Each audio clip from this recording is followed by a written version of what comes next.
Father in heaven, it's no secret at all. When you think of your children, how far they are from home. Two tender tears fall from your eyes, and your cries shake the world. Cannot bear to see you this way. Shalom Aleichem, tudo bem? Estamos começando mais uma edição do programa Me'av Leben, programa de pai para filho. Esse é um programa, como eu sempre digo, não é um programa proselitista, é um programa feito especialmente para a nossa família, para meus filhos, com carinho, ok? Não é proselitista, mas qualquer pessoa que queira participar, queira assistir, queira estudar junto com a gente a Torá, para Shavuot, fique à vontade. Dessa maneira nós estaremos contribuindo para a chegada da redenção final, aonde o conhecimento do Eterno preencherá toda a terra, ok? Bem, nós estamos ainda falando sobre a Parashá de Hazino, ok? E agora nós iremos falar sobre a quarta, quinta e sexta Arias de tempo, sétima e Mavit, ok? Vamos fazer então, portanto, a Brachá, para que a gente não fale palavras de Torá em vão. Baruch atah Adonai Eloheinu melech haolam asher bachar banu mikol ha'amim v'natan lanu et torato baruch atah Adonai notei Torah amen ve'amen. Vamos para a quarta Ariá, que fala sobre o seguinte: Deus viu isto e se enfureceu, provocado por seus filhos e filhas. Ele disse: eu ocultarei a minha face deles, eu verei qual será o seu fim, pois eles são uma geração que transforma a minha benevolência em ira, filhos que não têm sinais de minha boa criação. Eles me enfureceram com algo que não é um Deus, provocaram minha ira com seus absurdos. Assim eu os farei enfurecidos por uma nação sem nome. Eu provocarei sua fúria com uma nação vil e herética, pois um fogo se acendeu em minhas narinas, e ele queimará você até as profundezas de seus alicerces. Ele consumirá sua terra e sua produção, colocando em chamas Jerusalém, que está fundada sobre montanhas. Eu acrescentarei infortúnio sobre eles, eu acabarei minhas flechas neles. Eles ficarão inchados pela fome e serão atacados por demônios alados e serão destruídos pelo demônio Meriri ou Merari, algumas outras traduções dizem. Eu mandarei dentes de animais sobre eles, com o veneno daquelas cobras que rastejam no pó. De fora da cidade, a espada do exército, os invasores os abaterão. O terror destruirá as câmaras do coração, sim, até mesmo de rapazes e moças, e de bebês e idosos. Eu disse em meu coração que eu os dispersaria, fazendo sua memória desaparecer dentre os homens.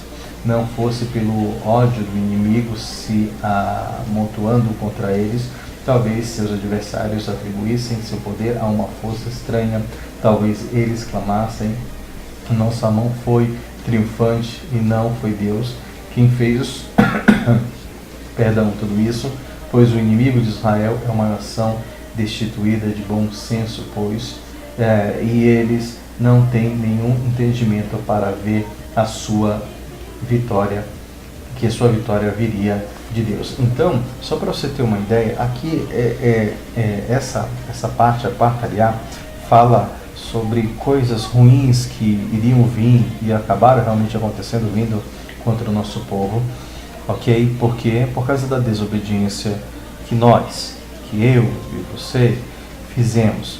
Então, isso daqui mostra que Deus, ele é um Deus de amor. Alguns dos nossos sábios vão dizer que todas essas palavras de maldição que vieram, por trás delas são brachot escondidas, ok? Que tudo aquilo viria contra o inimigo e não contra o povo de Israel, ok? E aqui mostra o quão triste e o Eterno realmente ficou com o nosso povo por aquilo que nós mesmos fizemos. Aqui traz uma mensagem que a gente deve pensar muito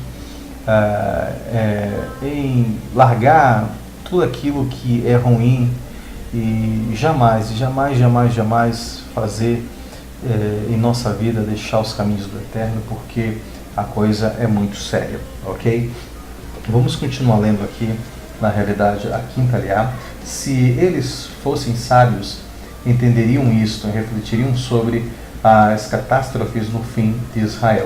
Ele está falando sobre os inimigos de Israel aqui, depois eu vou explicar um pouco mais sobre isso.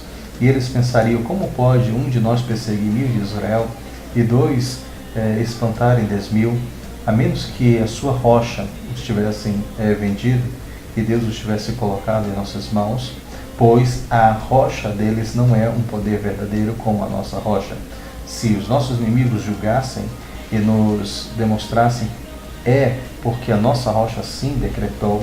Deus diz, eu quero dispersar Israel, porque seu vinho é do vinho de Sodoma e dos campos o grão de Amorá. Suas uvas e são uvas amargas. Eles merecem cachos com suco amargo. Seu copo de punição, vinho será como o amargo veneno das serpentes e o veneno cruel das cobras. Não está em evidência toda as suas ações perversas guardadas comigo, selada em meus tesouros? Hashem pergunta, comigo a vingança é preparada e ela será paga, no momento em que seu apoio no mérito de seus patriarcas vacilar, assim que eu decidi puni-los no dia do seu acerto de contas estará próximo. E o que está destinado a eles acontecerá rapidamente, quando Deus julgar seu povo e trouxer esses sofrimentos sobre eles, então mudará sua ideia sobre seus servos, quando ele vê que o poder do inimigo está aumentando e ninguém em Israel tem uma fonte de salvação ou ajuda. Então ele dirá, onde está a deidade que eles adoraram, a rocha da qual eles confiaram, que comeram a gordura de seus sacrifícios e beberam o vinho de suas libações, que eles se levantem e ajudem vocês, que eles sejam sua proteção. Vejam agora que eu sou não há outro Deus para se colocar contra mim. Eu causo a morte e eu trago a vida, eu firo e eu curo, e ninguém pode escapar de minha mão, aqueles que pecaram contra mim. Aqui os nossos sábios vão dizer que na realidade os inimigos foram destinados pelo próprio Eterno para instrumento de justiça. Mas muitas vezes na história, essas nações, esses inimigos que se levantaram contra Israel para fazer justiça, a justiça de Deus, o juízo de Deus, eles acabaram mudando o pensamento e achando que foi pelo poder deles, pela mão deles, e se tornou cruel na realidade para com Israel. Por isso que o Eterno também abreviou, Baruch Hashem, o sofrimento de Israel, porque as nações prevaricaram nesse sentido aí, ok? E eles não entenderam que tudo aquilo que vem sobre a nossa vida, na realidade, é da vontade do Eterno. Tanto coisas boas quanto coisas ruins, decretos favoráveis, decretos não tão favoráveis assim, vem do Eterno, ok? Como, quem foi que falou, algum personagem bíblico falou que receberíamos de Deus, Iov, ou Jó, que disse, se recebemos bênçãos de Deus, não iríamos receber também a justiça divina? Então, tudo vem do Eterno, ok? A sexta aliá, rapidinho, ele fala, pois quando o povo Yehudi se arrepender, eu endireitarei, eu direcionarei a minha fúria para as nações. Eu erguerei a minha mão para mim mesmo no céu, eu direi assim como eu vivo para sempre, eu juro que quando eu afiar a lâmina da minha espada, a minha mão empunhar julgamento para punir os inimigos de Israel, eu trarei vingança sobre eles, pois eles são meus inimigos também. Eu retribuirei aqueles que odeiam. Eu farei minhas flechas embriagadas como o sangue do inimigo, e minha espada consumirá sua carne por conta do sangue dos feridos de Israel e dos cativos apreendidos desde os primeiros ataques do inimigo. Naquela época as nações cantarão louvores para o seu povo, quando elas virem como ele, como Deus, vingará o sangue de seus servos que eles derramaram. Sim, vingar-se-á de seus inimigos pelos roubos e danos que eles causaram, e mitigará sua terra, seu povo, por seus infortúnios. Baruch atah Adonai Eloheinu melech haolam, asher natan lanu torat emet uvichayu lanu betokenu, Baruch atah Adonai noten haTorah. É muito profundo, sabe, essa narração aqui. Fala no momento em que o Eterno vem para castigar a cada um de nós, e também ao mesmo tempo quando ele vê que o inimigo ele acaba sendo muito rude, ele acaba sendo muito mal para com o povo. O Eterno vem e salva e depois retribui de forma paga o que essas nações fizeram com o povo de Israel. Eu até tento poupar palavras para falar, porque a Parashá de Chazina é uma coisa meio que inexplicável. A gente só consegue entender sua verdadeira mensagem sentindo, e muitas vezes sem se expressar, porque ela é muito profunda. Mas Tosfot nos diz o seguinte sobre o versículo 30, agora falando um pouco, trocando sobre miúdos: a medida de benevolência de Deus, ela sempre é maior do que a medida de retribuição. O que eu quero dizer com isso? Ou seja, quando somos castigados, não é em grande número. Basta apenas um soldado para afugentar Israel, como nós vimos aí, né? Que acabou fazendo com que milhares de Israel fugissem. Então aí a gente pode ver a medida de benevolência que o Eterno tem para conosco, né? Se vocês buscarem as minhas leis, estudarem, guardarem meus mandamentos e observá-los, 5 de vocês afugенtarão centenas. Ou seja, 5 do povo de Israel acabava afugentando centenas do inimigo. E quando é o inimigo que vem afugentar Israel, é um só. A medida de benevolência do Eterno sempre é maior do que a medida de retribuição daquilo que nós estamos merecendo. Eu me lembro muitas vezes, quando eu era criança, minha mãe dizia: você vai ficar de castigo aí por 1 hora. Na realidade não era nem 1 hora, era 10 minutos, né? Então a medida de benevolência muitas vezes é assim, né? Deus, o nosso Pai, Ele não castiga diretamente como é para castigar, porque os seus atos de misericórdia são infinitos. Bem, além disso daqui, a quinta aliá continua falando ainda sobre: eu causo a morte e trago a vida. Ok, no versículo 39, ele fala sobre o seguinte: o Talmud nos ensina e diz: eu firo, eu curo. O ferimento vem diretamente de Deus, como punição pelo pecado, e a cura também é pelo perdão.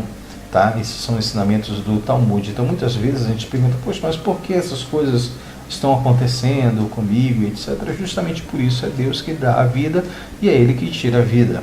Ok? E aí o Talmud diz que justamente a punição vem então pelo pecado. Assim como Deus fere, Ele cura também. Ele traz a morte e a vida, uma prova aqui 100% da ressurreição dos mortos. Para as pessoas que dizem que não vai existir aqui, nós temos uma das provas, ok, na própria Torá, que haverá ressurreição dos mortos, porque é Deus que dá vida, é Ele que castiga, é Ele que cura, ok? E é Ele que um dia vai restituir as vidas, as nossas almas, nossas vidas, para prestarmos conta com Ele. A sexta leitura fala também, o Talmud traz um outro ensinamento para a gente. O Talmud fala sobre o seguinte: existem 3 chaves na mão do Eterno, santo bendito seja Ele, que Ele não entregou a nenhum agente seu, ok? Que são a chave para a chuva. Só quem manda chuva é o próprio Eterno, e tem gente ainda que reclama, né, quando vem a chuva. A madre gerar filhos e reviver um morto. Então só faz isso. Essas são as 3 chaves que se encontram na mão do Eterno. Ele não entrega isso na mão de ninguém. Os profetas, alguns profetas podem fazer isso, mas somente com o mando do Eterno. O versículo 33 fala sobre o seguinte: o louvor das nações de Israel irá acontecer no futuro quando eles virem que Deus se vinga daqueles que prejudicam os seus servos, pois estamos ligados a Ele durante todas as tribulações, sem esquecer. Isso é um ensinamento de Rashi. Rashi vem nos explicar justamente sobre isso. Quando é que o povo irá louvar ao povo de Israel? As nações, os Goim, irão louvar ao povo de Israel quando eles virem que mesmo com as dificuldades e com as lutas que nós passamos, a gente não desiste do Eterno. A gente sempre está ligado com o Eterno, independente das dificuldades. Não adianta a gente fugir do caminho, a gente sempre vai voltar a nossa raiz, a nossa essência, que é estar ligado junto com o Hakadosh Baruch Hu, o Santo Bendito seja ele, ok? Bem, aqui fica a sexta aliá. Daqui a pouco eu volto fazendo um próximo vídeo falando sobre a sétima e uma fitir, sétima aliá e uma fitir, ok? Então é isso daí. Shalom Aleichem e Leitraot.